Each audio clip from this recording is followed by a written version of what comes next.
Élu, tu es né avec l'arme de vaincre la mort. Il existe une question que beaucoup de personnes évitent de regarder en face. Pourquoi certaines âmes semblent en elles porter en elles une force étrange, une force qui ne disparaît jamais malgré les épreuves? Pourquoi certaines personnes traversent des périodes qui auraient dû les briser, mais continuent pourtant d'avancer? Peut-être que toi aussi, tu t'es déjà posé cette question. Peut-être qu'à plusieurs reprises dans ta vie, tu as eu le sentiment de survivre à quelque chose qui dépassait tes propres capacités. Tu regardes ton parcours et tu réalises que certaines blessures auraient dû t'arrêter. Certaines trahisons auraient dû éteindre ta confiance. Certains échecs auraient dû faire disparaître tes rêves. Et pourtant, tu es encore là, pas parfait, pas invincible, mais présent, debout, toujours en mouvement. C'est peut-être cela qui te trouble le plus. Tu ne comprends pas toujours comment tu as réussi à continuer. Tu ne sais pas toujours d'où est venue cette force. Mais elle était là, dans les moments où personne ne pouvait te comprendre. Dans les jours où le silence semblait plus lourd que les mots. Dans les nuits où tu cherchais un sens à tout ce que tu vivais. Une partie de toi refusait d'abandonner. Aujourd'hui, ce message n'est pas là pour te promettre des miracles instantanés. Il n'est pas là pour te dire que les difficultés vont disparaître du jour au lendemain. Il est là pour te rappeler quelque chose que beaucoup d'élus finissent par découvrir au cours de leur existence. Tu possèdes déjà une force intérieure plus profonde que tu ne l'imagines. Lorsque nous parlons de « vaincre la mort », nous ne parlons pas simplement de la fin physique. Nous parlons aussi de toutes ces petites morts invisibles qui jalonnent une vie. La mort d'un rêve, la mort d'une relation, la mort d'une ancienne identité, la mort d'une version de soi qui ne peut plus accompagner notre évolution. Chaque être humain rencontre ces passages, mais certains individus semblent porter en eux une capacité particulière à renaître. Comme si quelque chose au plus profond de leur âme refusait de rester enfermé dans l'obscurité.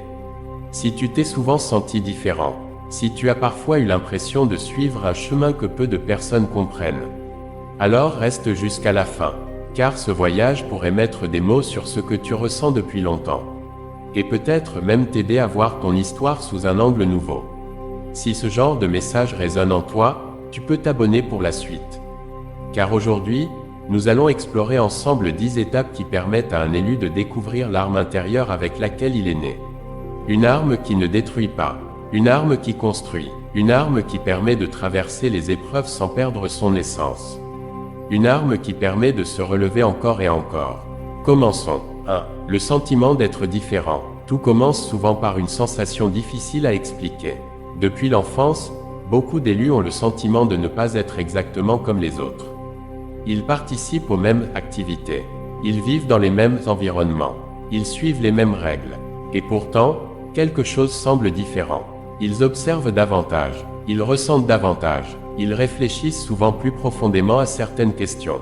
Pendant que d'autres avancent sans trop se poser de questions, eux cherchent un sens.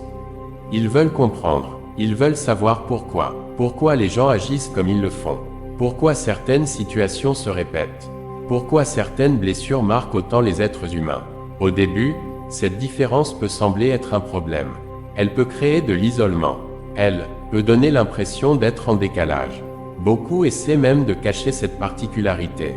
Ils apprennent à se fondre dans le décor, à dire ce que les autres attendent, à porter des masques pour éviter d'être jugés. Mais une vérité finit toujours par apparaître. On ne peut pas fuir éternellement ce que l'on est. Et c'est souvent là que commence la première transformation. L'élu réalise peu à peu que sa différence n'est pas une erreur. Ce n'est pas un défaut de fabrication. Ce n'est pas une faiblesse. C'est une invitation à découvrir sa véritable nature. Car la force capable de vaincre toutes les formes de mort intérieure commence toujours par l'acceptation de soi. Tant que tu combats ce que tu es, tu gaspilles ton énergie. Mais lorsque tu acceptes enfin ta singularité, quelque chose change. Tu cesses de vouloir devenir quelqu'un d'autre. Tu commences à construire à partir de tes propres fondations. Tu comprends que ton parcours n'a pas besoin de ressembler à celui des autres pour avoir de la valeur. Et cette prise de conscience est plus puissante qu'elle n'en a l'air. Car c'est précisément à cet instant qu'une nouvelle force commence à naître. Une force discrète, une force calme, une force durable, la force de celui qui n'a plus besoin de se cacher. Et lorsque cette force apparaît, la deuxième étape n'est jamais très loin. Car dès que tu commences à accepter qui tu es réellement, le regard des autres devient souvent un nouveau défi à traverser. Je continue le script dans la même logique immersive. 2. Le rejet ou l'incompréhension. Après le sentiment d'être différent vient souvent une étape plus difficile à porter. Le moment où tu réalises que les autres ne te comprennent pas toujours.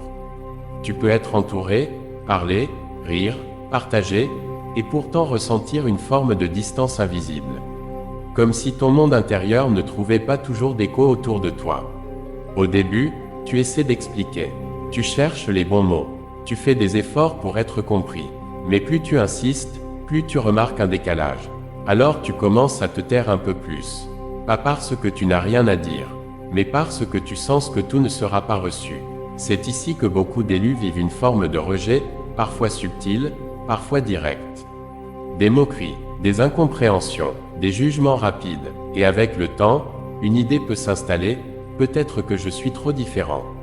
Mais en réalité, ce n'est pas une erreur de toi. C'est simplement que tout le monde n'est pas capable de lire la profondeur que tu portes.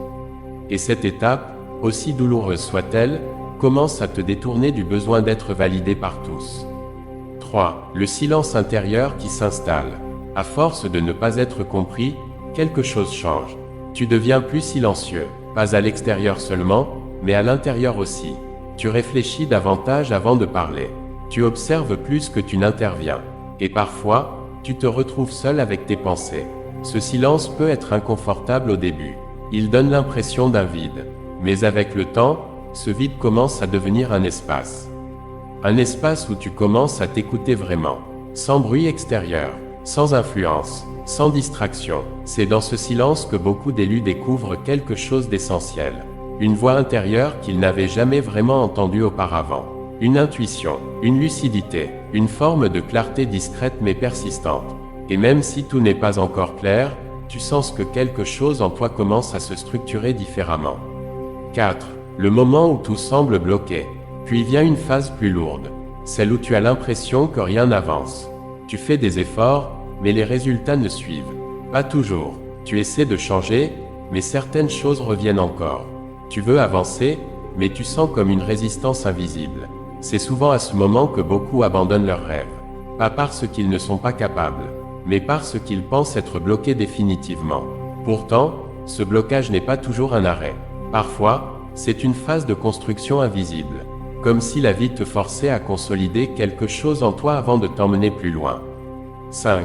La remise en question profonde. Quand le blocage dure, une question finit par apparaître. Et si le problème venait de moi? Cette question peut être douloureuse, mais elle est aussi le début d'un vrai changement. Tu commences à regarder tes habitudes, tes choix, tes réactions, tes schémas répétitifs, et tu réalises que certaines choses que tu croyais être des fatalités sont en réalité des patterns. Des comportements appris, des réponses automatiques. Et cette prise de conscience ne vient pas pour te condamner.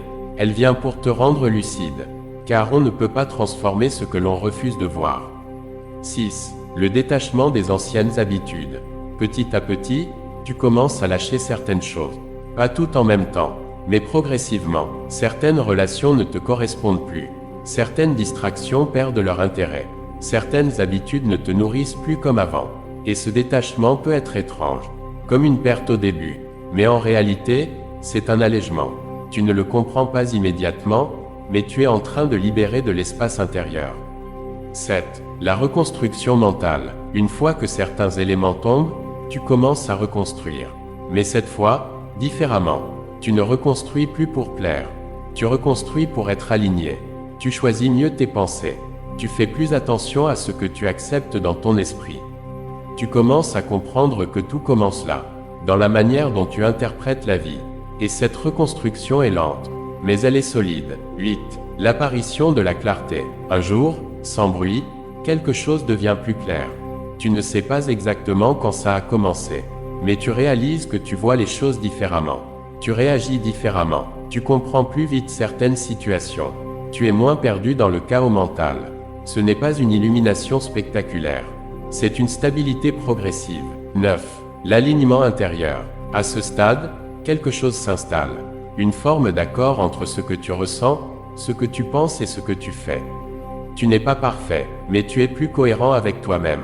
Tu ne forces plus des directions qui ne te correspondent pas. Tu ne cours plus après des choses qui te vident. Tu commences à reconnaître ce qui te construit vraiment. 10. La nouvelle version de toi. Et puis, sans grand événement extérieur, tu remarques quelque chose. Tu n'es plus exactement la même personne qu'au début de ce chemin. Pas parce que tout est devenu facile, mais parce que tu n'es plus fragile de la même manière. Tu comprends mieux tes cycles. Tu comprends mieux tes forces. Tu comprends mieux tes limites aussi. Et surtout, tu comprends que ce que tu as traversé ne t'a pas détruit. Cela t'a transformé. Conclusion. Ce que tu appelles épreuve n'était pas là pour te terminer. C'était là pour révéler quelque chose que tu ne voyais pas encore. Une capacité à continuer, à t'adapter, à renaître, pas comme quelqu'un de différent, mais comme quelqu'un de plus conscient, plus stable, plus aligné. Et si tu regardes ton histoire avec honnêteté, tu verras que tu n'as pas simplement survécu à ta vie. Tu as évolué à travers elle. Et c'est peut-être cela, finalement, l'arme dont on parle. Pas une arme de destruction, mais une force de transformation. Une capacité à traverser la mort symbolique des anciennes versions de toi, et à continuer d'avancer. Si ce message t'a parlé, tu peux t'abonner et continuer ce chemin avec nous. Cher élu, Dieu t'aime, il a fait de toi son enfant. À très vite pour de nouvelles vidéos.